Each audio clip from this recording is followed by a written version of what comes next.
Hey, what's up, y'all? My name is Mizzle. Watching my channel, Mr. 14, and I'm back doing a review of Real Housewives of Beverly Hills, Season 12, Episode 4, The Crystal Conundrum. Crystal, Crystal, Crystal.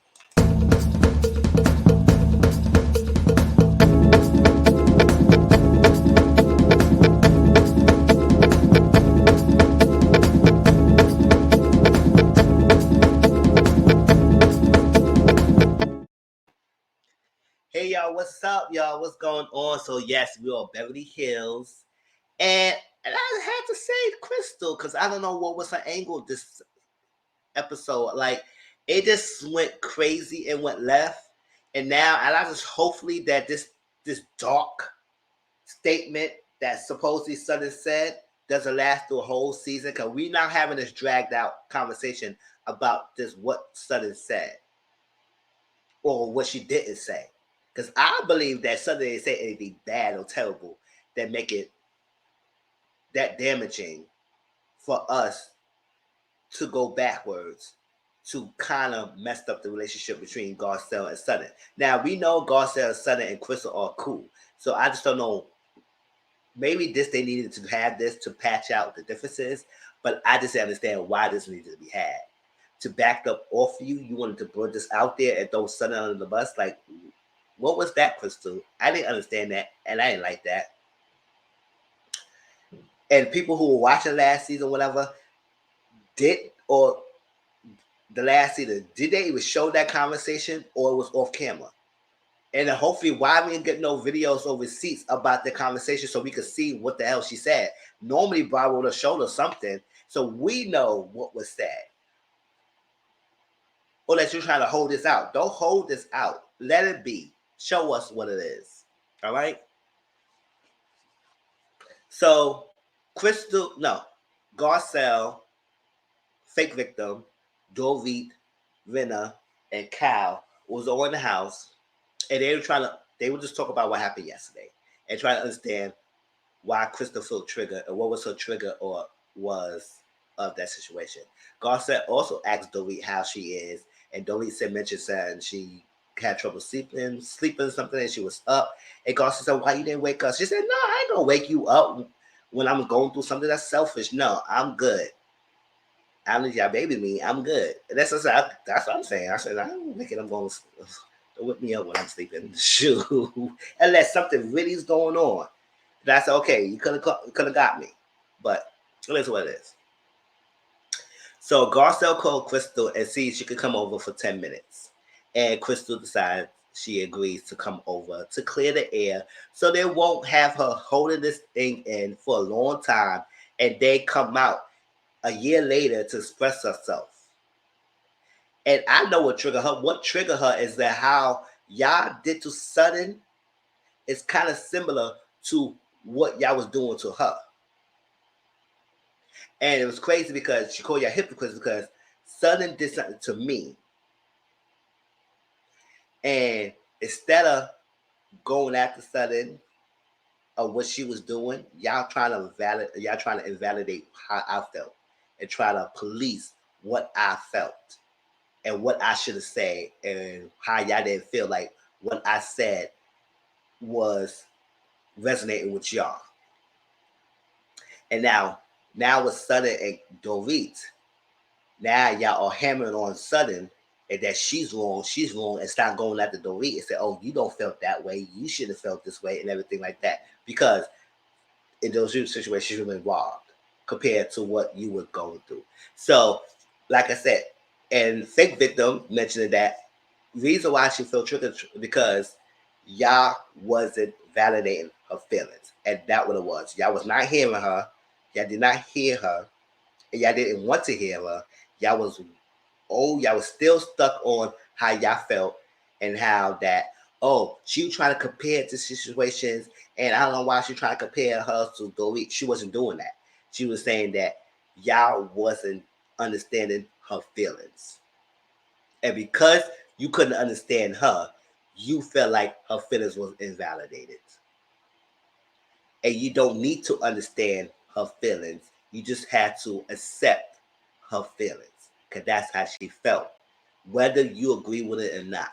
whether how you will act to that situation or not, whether you will use that word or not. That's how she felt. So, like I kept saying to y'all, if we all in the same situation, we all will have different responses, and we all will have different outcomes from that, and we will all be affected by it differently.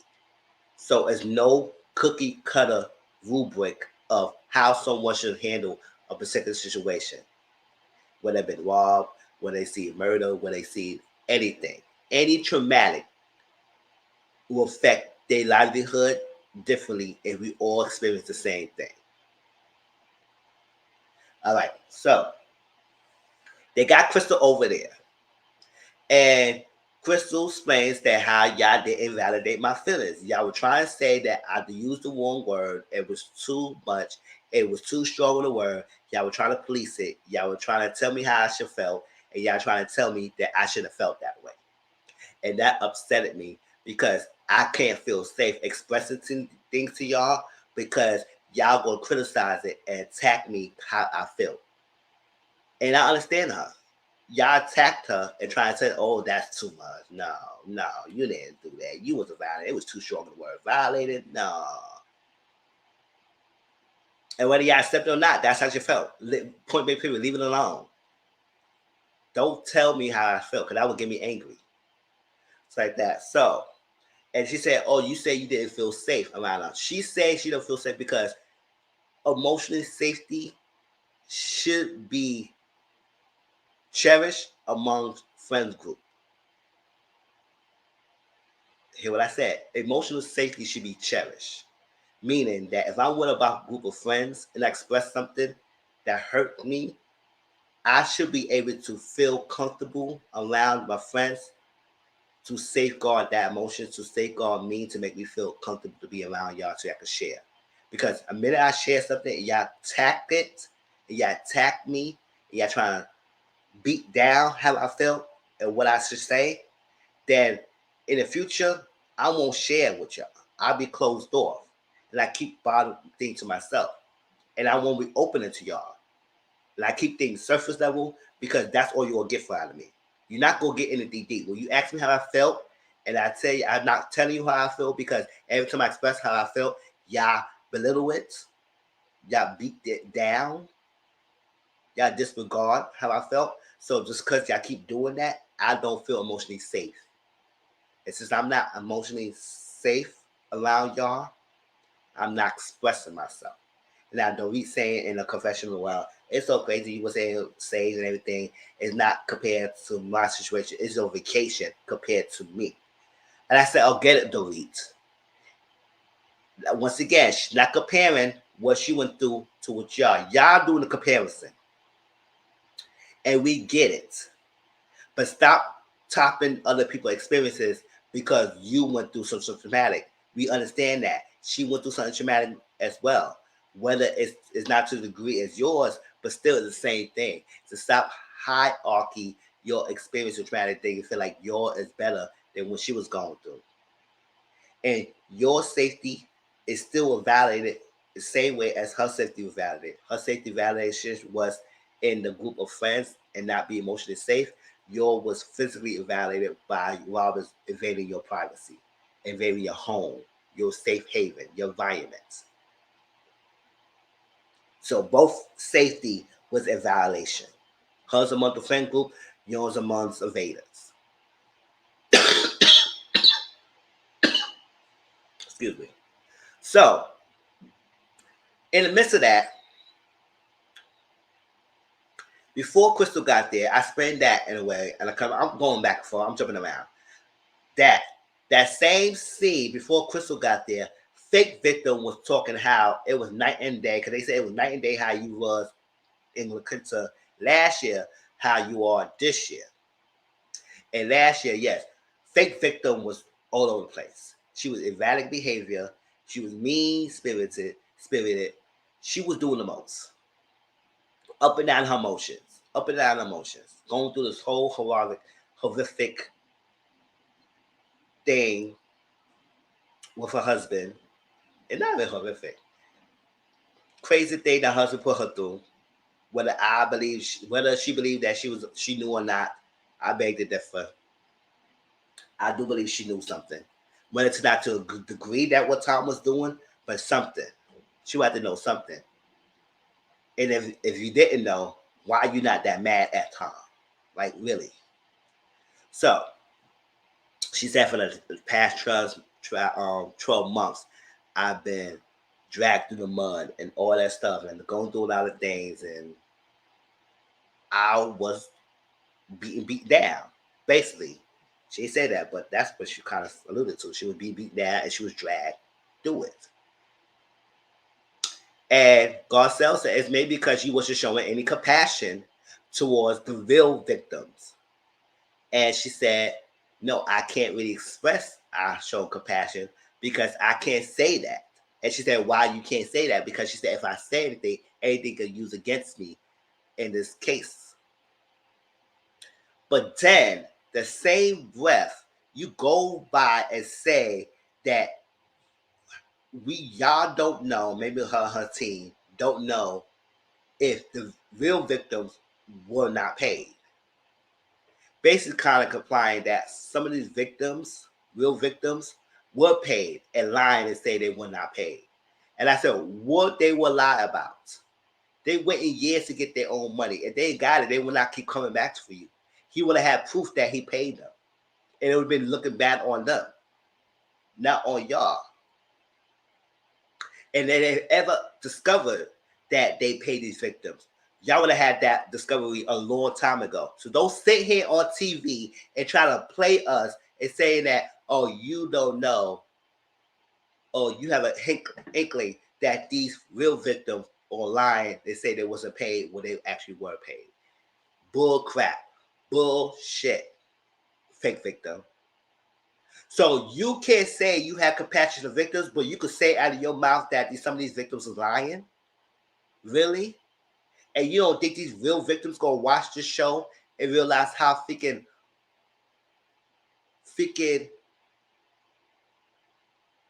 dumbass you being? How freaking hard you being? How being rude you all being?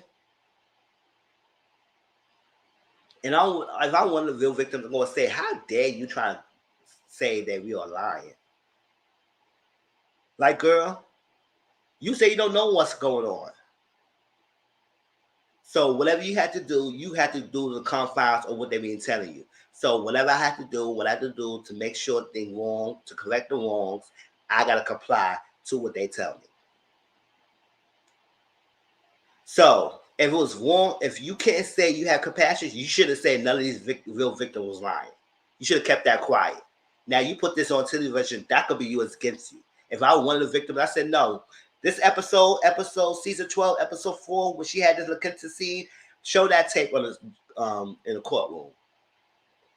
She said we lying, y'all. But you can't say that you have compassion. I was sitting here, I would say fake victim, shut up. That's why her name would never be said. Her name deserves to be said because I don't care. She carries herself, act like she's a victim when she's not. She's not. Pay these people their money, get the settlement going, and move about your life. But don't come here creating these scenarios saying that, oh, it was disproven. A lot of things that was said was disproven. A lot of y'all miss me with all that. Fake victim. Get out of here. You pissed me off this episode saying what you just said. Now, I'm not like other YouTubers I would go in. I could go really go in, but this is how I go in. Nice nasty. Like, this is ridiculous. That was dumb for you to even ever say that. You should have kept that to yourself. Kept that to yourself. You couldn't say you could compassion, then you could have said they was lying. Period. You could have kept that to yourself.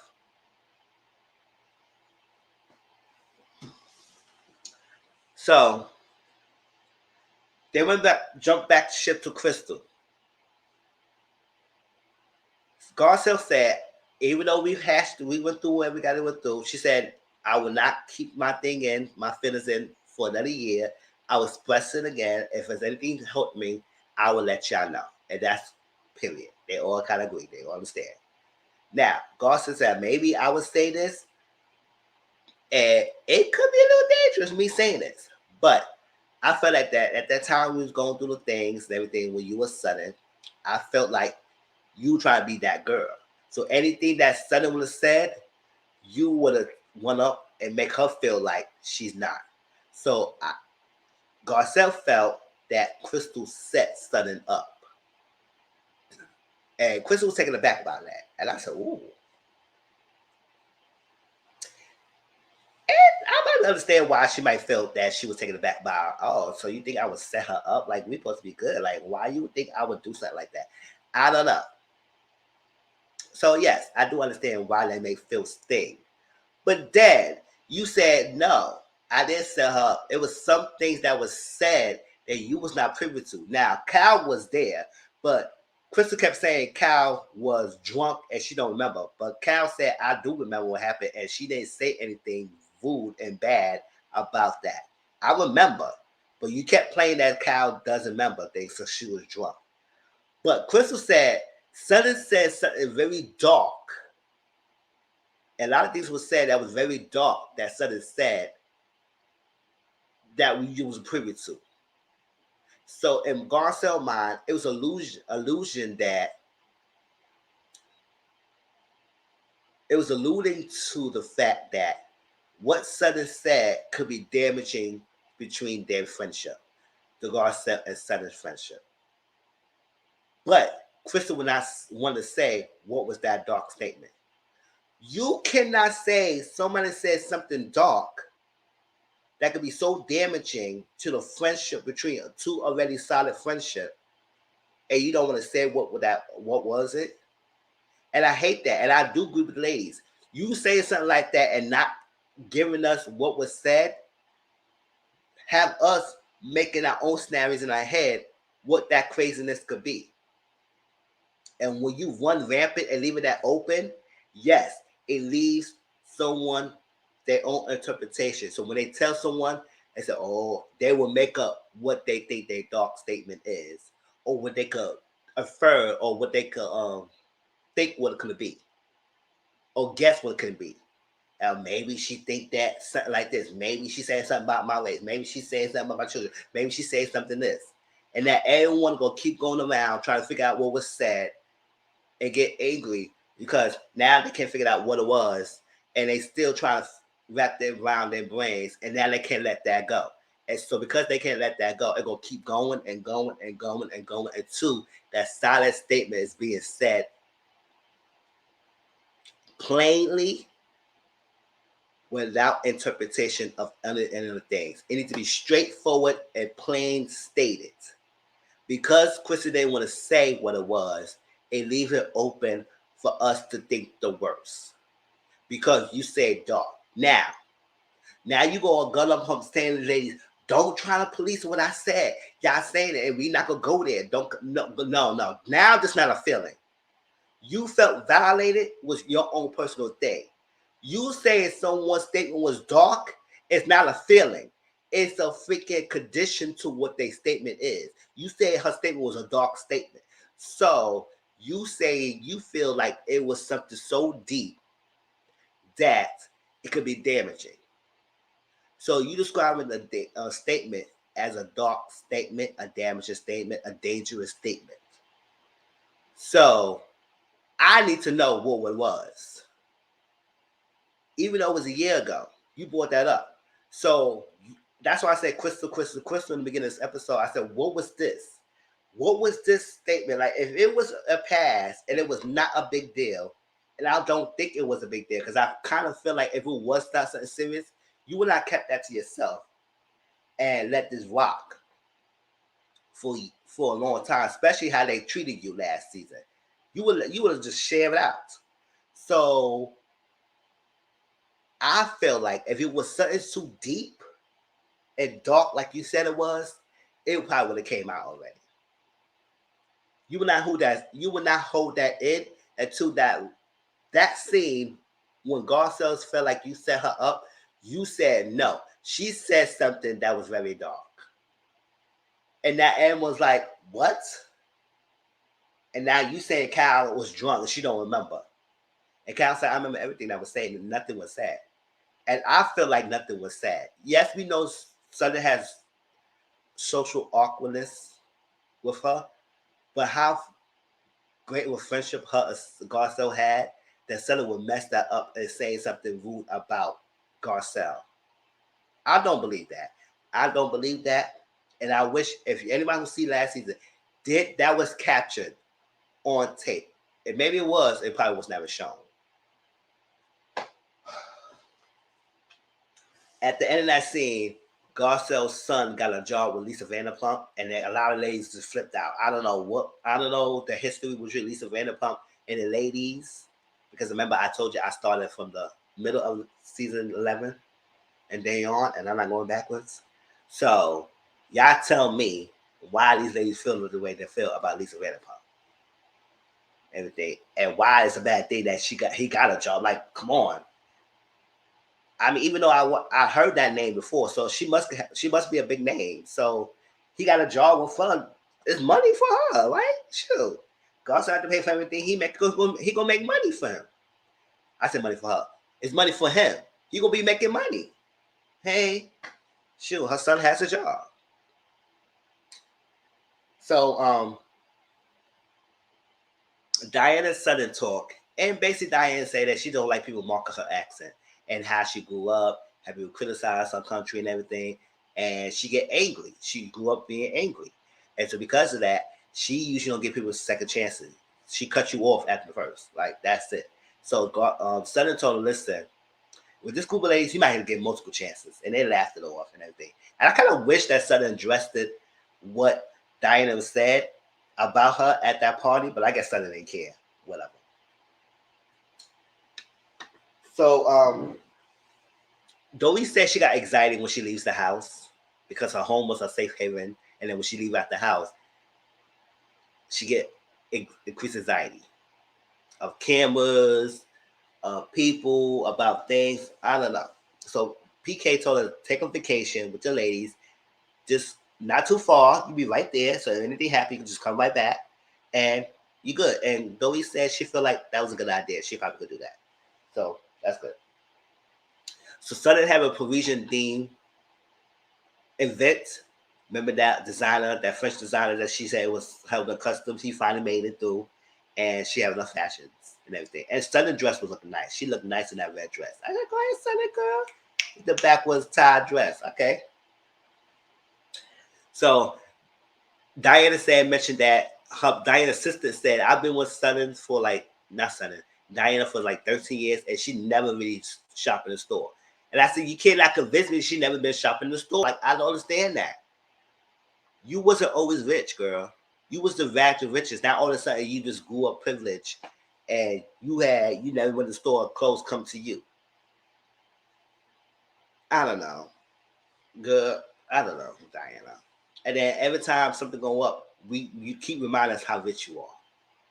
Like when the Southern designer mentioned about how he really good interior designer because he designed some house, or she probably said he designed some of the stuff in her house, something. And she Diana said, "Oh well, I got one of the houses in my I got one of the houses that was designed by Armani Giorgio Armani." I said, "Oh, now how much that cost?" He said, "This costs a lot of money." I said, "Okay, I imagine." And then she said she got another house designed by Fenty or Fendi. And I said, okay, we got it. You have money. Got it. Fake victims not going to Southern event. Okay, yay, we happy. Bye. Let's move on. So Dorit and Kyle was driving to the place, and Kyle got a message that a paparazzi was taking pictures over her gate. Dorit freaked out a little bit. All right. And then she got out the car, and normally it's always Dorit been to a lot of places when they have cameras in the front of the store taking pictures and everything and porters and everything. And she felt like she didn't want to talk about it or it was camera. She said, "What's going on? What's this camera?" Something like that. She freaked out. Like I said, I do understand Dorit's anxiety and stuff like that, but I was like, maybe she putting too much on 10 in this episode. I felt that way. I don't know if y'all felt that way, but I did feel like she was doing way too much. I said, we get it. We get it. All right. But hey, like I said, even though I felt that way, I'm not going to invalidate how she feels. She feel anxiety attacking, and I'm gonna accept it. I'm seeing it, and I see how she reacting. I said, okay, I get it. Even though I feel like it's too much, I get it. Whether I believe all her story about the rivalry thing, I'm gonna say I'm gonna go by. I'm gonna just go let it be, let it rock until otherwise. But every scene don't need to be anxiety provoking scene. But I have never been in that situation, so I don't know. But I do understand. And every time she step in the house, I allow it her anxiety amplifies to the 10th power. So anything will probably trigger her. So that's that. So we're at the party. And Garcelle reminded Sutton to watch your back of Crystal because she's mentioned she noticed something that you said something that could damage our friendship. And then Cal told Sutton something that Crystal might say, and Sutton said, "Listen, I don't want to go backwards. Let's go forward. We a tree. Can we just nourish this tree and move forward and everything? Why we keep going backwards? I don't like that and everything." And I said, "Okay." So Cal said, "This is a different Sutton from last year." I do understand because Sutton last year she was I don't say an emotional wreck, but Sally was given. Like she was like, "Oh my God, this, this, that." Sally was giving emotions. Now Sutton's like, "Listen, I can Sally this year." She don't really care about all this stuff. She said, "Listen, I'm done with past a lot of that stuff." So all that dramatics I did last season, I'm not really doing that much. I'm just Zen Sutton today, and she was good. So she won't go back. So the group got together and they sit down and they try to hash this out. Crystal don't want to say it. And I mentioned it earlier. I said, if you don't want to say it, then why you put it out there? And I hate people do that. I said, "Oh, girl, something came up and I wanted to let you know whatever." They said, "What?" I can't tell you. I said, "Why are you bringing it up?" Because now I want to know. Don't new to something. Don't mention something that could be intriguing for us to want to know. And then you leave it and not say nothing. So why are you saying in the first place? And now you try to tell Garcelle, "Don't hang over the dark word. I'll let you know. I'm gonna move forward. Don't tell me how I fulfill." But granted, we're not gonna hang over the dark. But what was said, and Dory's right. You put it out there like that, it's gonna make us think the words. If you're not gonna fill in the blanks, fill in the blanks so we know what's said. And Cal said, I remember everything. Nothing was said." And Sutton said, "We went past it, we were forward. I'm not going backwards and everything." And I was like, even Sutton makers like, "I don't think I said anything crazy or apologize. I don't think I said anything crazy." I think Sutton knows she didn't say anything crazy. That's just trying to get more past it and not going backwards. Or she was like, "I may have said a lot and I probably don't remember. But if I don't remember as many as me because it wasn't that important for me to remember to anything. Because if I know I said something damaging, I probably remember what I said and not forget it. Now, something that's not damaging is not important. I probably ain't gonna remember that. I said, okay, did I say that? Okay, whatever. It wasn't that big deal. So I feel like if it wasn't necessary for me to go backwards and that kept pepper on it, it's not a point for me to remember it because it wasn't nothing. It was deep for me to even say that it went forward. So I don't think Sutton is trying to bury that and not let it be out. I think she's like, we hashed this. It happened last year. I ready move forward for it. We apologize. We good, and that's it. But now Crystal going like a monkey wrench into this friendship and make it see tensions, and I don't like that. I didn't care for that, and that certain dark was crazy. And now she humping that people should have tell her how she felt about the dark word. I said you made the statement. You put an adjective to the statement. A dark, whatever it was. You describing a statement. So tell us. If you ain't gonna say it, don't bring it up. You should never mention it. And I just hopefully they will drag this what the statement is this whole season. Hope they do that. The episode ended with Dolly having a therapy session with a Val. It was trying to trigger some emotions out of her, trying to get her to think things through and get it out. And that's it. That's how the episode ended. Tell me how y'all feel about this episode. Tell me how y'all feel about Crystal bringing something up from last year that could be alluded to trouble of paradise between Garcelle and Sutton. How do you feel about Diana? and how you feel about this episode overall. Because I was disappointed with Crystal. I'm sorry, I was definitely disappointed. But tell me how y'all feel. Please like, comment, subscribe to my channel. Talk to y'all later. Peace. And I'm going to do Real Housewives of Dubai next, so stay tuned for that review. Peace out.